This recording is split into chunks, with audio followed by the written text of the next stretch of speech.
ان کے والد نے انہیں اس وقت جہاد میں نہ جانے دیا، لیکن باقی غزوات میں نہایت گرم جوشی کے ساتھ حضور کے ساتھ شریک رہے، اور انڈر لائن کریں 19 غزوات میں آپ صلی اللہ علیہ وسلم کے ساتھ شریک ہوئے۔ یہاں لکھیں گے علم حدیث کا شوق، علم حدیث کا شوق۔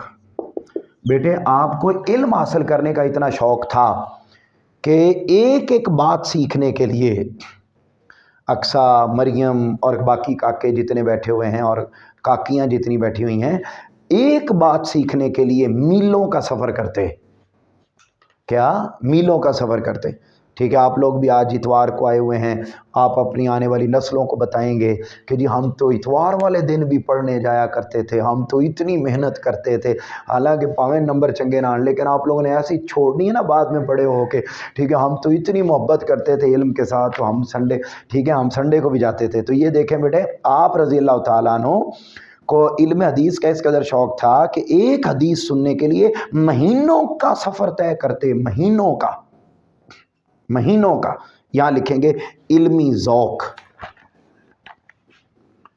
علمی ذوق کہ کتنا علمی ذوق تھا حضرت عبداللہ بن انیس رضی اللہ تعالیٰ عنہ کے پاس۔ یا ایک ان کا واقعہ لکھا ہوا ہے کہ ان کے علمی ذوق کی ایک اگزامپل دی ہوئی ہے۔ ایک صحابی تھے حضرت عبداللہ بن انیس رضی اللہ تعالیٰ عنہ، ان کے پاس حدیث روایت کرنے کے لیے صرف ایک حدیث تھی، صرف ایک، اور وہ کہاں رہتے تھے؟ شام میں، یہ رہتے تھے مدینہ میں۔ تو بیٹے شام گئے، سیریا، وہاں گئے۔ جب حضرت جابر بن عبداللہ کو معلوم ہوا تو انہوں نے ایک اونٹ خریدا، اس پر سوار ہو کر ان کے پاس پہنچے، وہ حدیث سنی، اور وہ ایک حدیث سن کر واپس آئے، یعنی ہزاروں میل سفر، سینکڑوں میل سفر طے کیا، اور صرف ایک بات سن کے واپس آئے۔ تو یہ آپ کے ذوق علم کا پتہ چلتا ہے۔ یہاں لکھیں گے مروی احادیث یا حدیث کی روایت، احادیث کی روایت، احادیث کی روایت۔ اچھا، یہ بیٹے آپ رضی اللہ تعالیٰ عنہ سے 1540 احادیث مروی ہیں۔ یہاں لکھیں گے احادیث کا مجموعہ، احادیث کا مجموعہ۔ جی آپ نے حدیث کی پوری ایک کتاب مرتب کی تھی جو کس نام سے مشہور ہے؟ صحیفہ جابر بن عبداللہ۔ اگلے پیراگراف پر لکھیں گے درس حدیث، درس حدیث۔ آپ بیٹے اپنی مسجد میں درس حدیث دیا کرتے تھے، تو پھر مکہ مکرمہ سے، مدینہ منورہ سے، بصرہ سے، کوفہ سے، مصر سے، ارد گرد کے ملکوں سے لوگ ان کے پاس ان کا درس حدیث سننے کے لیے شریک ہوا کرتے تھے۔ اگلے پیراگراف پر لکھے مسجد نبوی سے محبت، مسجد نبوی سے محبت۔ ان کو بیٹے مسجد نبوی سے بڑی محبت تھی، اور ان کا گھر 1 میل دور تھا مسجد سے۔ کتنا؟ 1 میل۔ تو آپ بیٹے ہر نماز مسجد نبوی میں پڑھتے، تو دن میں کتنے میل سفر پیدل کرتے؟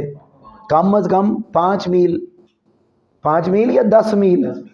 10 میل آتے بھی تھے اور جاتے بھی، اتنی ان کو محبت ہے۔ آپ رضی اللہ تعالیٰ مسجد نبوی میں نماز پڑھنے کے لیے 1 میل کا سفر طے کر کے آتے تھے۔ یہاں لکھیں گے سادہ زندگی، اگلا پوائنٹ سادہ زندگی۔ انہوں نے بیٹا حضرت جابر رضی اللہ تعالیٰ نے نہایت سادہ زندگی گزاری۔ یہاں لکھیں گے سرکہ کی فضیلت، سرکہ کی فضیلت۔ سرکہ جانتے ہیں؟ ہمارے لاہور میں دادو کا سرکہ بہت مشہور ہے۔ تو یہ سرکہ آقا علیہ السلام نے فرمایا، حضرت جابر بن عبداللہ بیان کرتے ہیں کہ ایک بار چند صحابہ کرام آپ کو گھر ملنے کے لیے آئے، تو آپ کے پاس کیا کچھ بھی اور نہیں تھا، آپ نے ان کو سرکہ پیش کر دیا، اور کیا فرمایا؟ اونچا بولیے، کیا فرمایا بیٹے؟ بسم اللہ سے نوش فرمائیں، سرکہ کی بڑی فضیلت آئی۔ اونچا بولیں، اونچا، دوبارہ شروع سے بسم اللہ سے نوش فرمائیں، سرکہ کی بڑی فضیلت ہے۔ اگر کسی کے پاس احباب آئیں تو جو کچھ میسر ہو وہ پیش کر دے، اس میں کوتاہی یا کنجوسی نہ کرے۔ اسی طرح مہمان کا فرض ہے کہ وہ اسے بخوشی قبول کرے، اسے حقیر نہ سمجھے، کیونکہ تکلف میں دونوں کی ہلاکت۔ یہ نہیں کرنا چاہیے کہ میرے پاس تو یار ان کے پروٹوکول کے مطابق پڑا ہی نہیں ہے، نہیں، جو گھر میں ہے دے دیں۔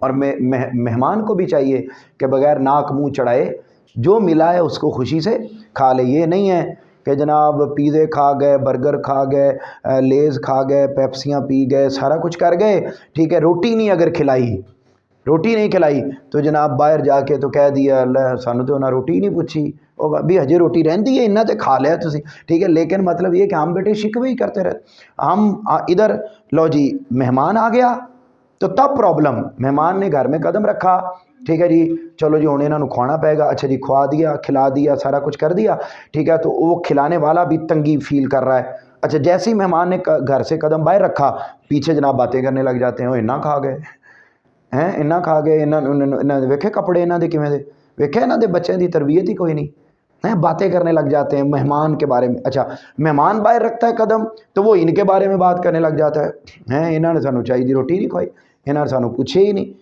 تو مطلب یہ کہ یہ جو شکوے شکایت ہیں، یاد رکھ لیں بیٹے وہ بندہ کبھی کامیاب نہیں ہوتا، کبھی کامیاب نہیں ہوتا، کبھی جو ہر وقت سڑیل مزاج ہے، ہر وقت نیگیٹو سوچتا ہے، ہر وقت وہ لٹے گئے، مارے گئے، پتہ مصیبت پہ گئی سر تے، یعنی اور جناب یہ انہوں نے نہیں کیا، انہوں نے وہ نہیں کیا، یہ بیٹے جو کڑ کڑ میں رہتا ہے نا کبھی کامیاب نہیں ہوتا، یہ ذہن میں رکھ لیں۔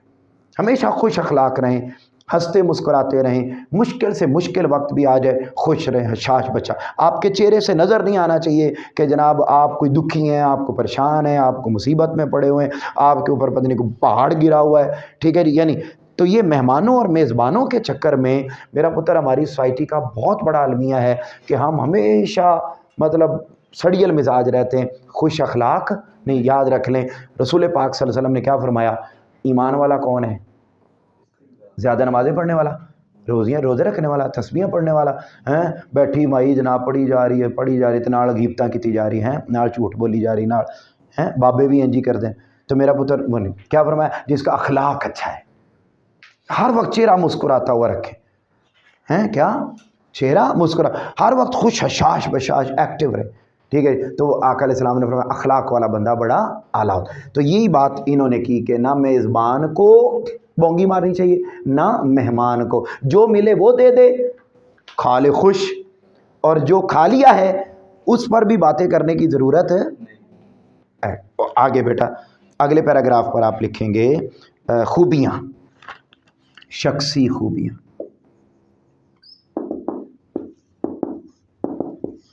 شخصی خوبی آپ کے اندر کیا کیا خوبیاں تھیں؟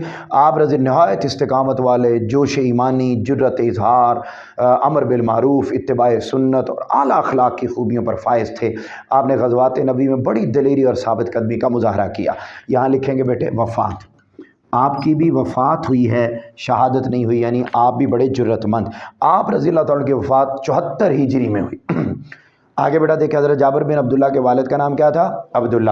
حضرت جابر بن عبداللہ کے والد کو دفن کیا گیا کہاں؟ میدان احد میں۔ حضرت جابر بن عبداللہ نے جن غزوات میں شرکت فرمائی ان کی تعداد ہے 19۔ حضرت جابر بن عبداللہ کا سن وفات کیا ہے؟ 74۔ حضرت جابر بن عبداللہ سے مروی حدیث کی تعداد ہے، یہ بیٹے غلط ہے یہاں آپشن، یہ 1540 ہے، یعنی وہ لکھی ہوئی نہیں ہے، یہ 540 لکھا ہوا ہے نا پہلا، تو یہ 1540 ہے۔ آپ کی بک کے پیچھے ٹیکسٹ میں 1540 لکھا ہوا، 1540 والا عدد ٹھیک ہے، تو یہ ایم سی کیوز میں غلط ہے، اس کو آپ نے خود یہاں لکھ لیں 1540، ٹھیک ہے جی۔ یہاں حضرت جابر بن عبداللہ کے والد نے انہیں کیا وصیت فرمائی تھی؟ یہ بیٹے نمبر 1۔ اس کے بعد حضرت جابر بن بہنوں کی تربیت کے لیے کیا اہتمام فرمایا؟ یہ بیٹے نصیحت پر عمل آپ نے کیا کر لیا تھا؟ ایک بیوہ عورت سے شادی کر لی تھی۔ حضرت جابر بن عبداللہ طلب حدیث کا کس قدر شوق تھا؟ یہ میرا پتر دونوں اس کے اندر آ جائے، دونوں، کہ آپ نے وہ پھر شام تک کا سفر کیا اور مہینوں کا سفر طے کرتے۔ پھر حضرت جابر کے نمایاں اوصاف تحریر کریں، یہ آ گیا۔ اور اس کے بعد باجماعت نماز کا کس قدر اہتمام فرماتے؟ یہ بیٹے مسجد نبوی کی محبت، کہ آپ ڈیلی کتنا میل سفر طے کرتے بیٹا ایک نماز کے لیے، یعنی 1 میل آنا 1 میل جانا، اور ٹوٹل 10 میل. بہت سفر ہے، بہت سفر ہے. 10 میل کا مطلب ہے شاید یہاں سے یہ تو ٹھوکر بنتا ہے. ٹھیک ہے جی، یعنی آپ ہربنس پورا لاہور میں کھڑے ہوں اور آپ جائیں ٹھوکر، تو ٹھوکر تک، ٹھیک ہے جی 10، یعنی یہ 22 کلومیٹر ہے نا. تو ایک جو میل ہوتا ہے وہ کم و بیش 1.5 یا 2 کلومیٹر تک کا ہوتا ہے. تو راؤنڈ ٹھوکر نہیں تو جنا ہاسپٹل تو کہیں نہیں گیا. تو یہ بہت بڑا سفر اتنا سفر طے کرتے. کاکا پارٹی یہ مطلب ہو گئی. اگلی ہماری شخصیت کون سی بیٹے؟ حضرت جابر بن عبداللہ رضی اللہ تعالیٰ عنہ. مکمل ہو گیا. ہمارے کیمرہ مین صاحب مکمل ہو گیا ہے. ٹھیک ہے جی.